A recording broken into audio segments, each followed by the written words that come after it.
All right, Mr. Mills. Mr. Mills, you get a gold star for marking on your blue slip the 1, 2, 3 issues you wish to address. We appreciate that. This is WRP1. Mr. Mills. Thank you for the gold star. First, I want to say that I wish to associate myself with the comments of Ms. Davis.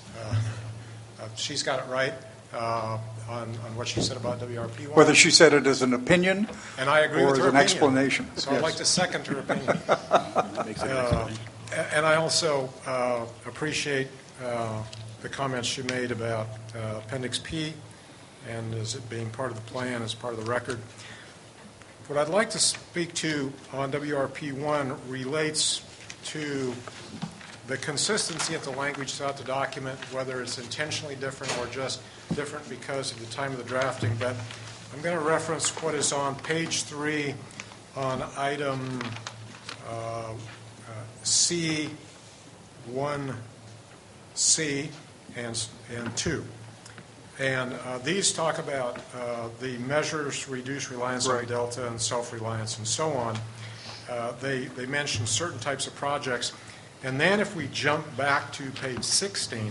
This is definitional stuff now. In the definitional section, section B and C, we have very similar but not identical language back there. We're talking about the co-equal goals. And I would give you the example that in subsection B, on page 16, we raise the specter of reasonable and beneficial use and the public trust doctrine, which are not raised in this section here. Do you wish them raised? I wish them deleted from page 16, but that's not what I'm talking about right now. I'm talking about page 3. I'm just pointing out the difference. And then also, oddly enough, in page 3, on item 2, at the very bottom of the page, local and regional water supply and storage projects are mentioned. And in page 16, where much of this language in section B came out of section Water Code 85021, local water supply projects are not present where they are in the rest of that. So all I'm pointing out is that I would hope staff could reconcile the differences between the language on page 16, on page 3, and recognize that I am not saying that the reasonable and beneficial use doctrine and public trust doctrine do not apply to the Delta watershed, but they also apply to the east side of the Sierra Nevadas, and they apply to every place in the state of California. So they are part of the co-equal goals and not indigenous just to the Delta watershed. Oh, and that's the only place they appear.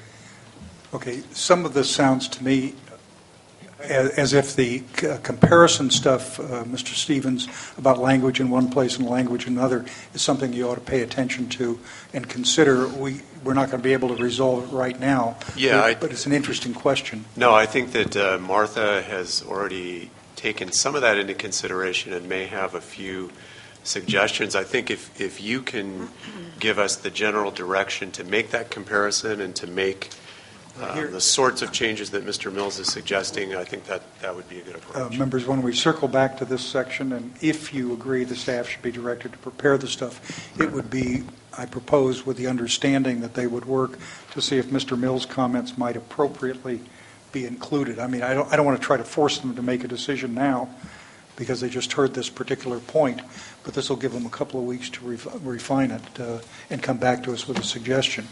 And your new matrix or cover material might even identify as some other things have done that you've satisfied that issue. Something like that, if you have. Okay.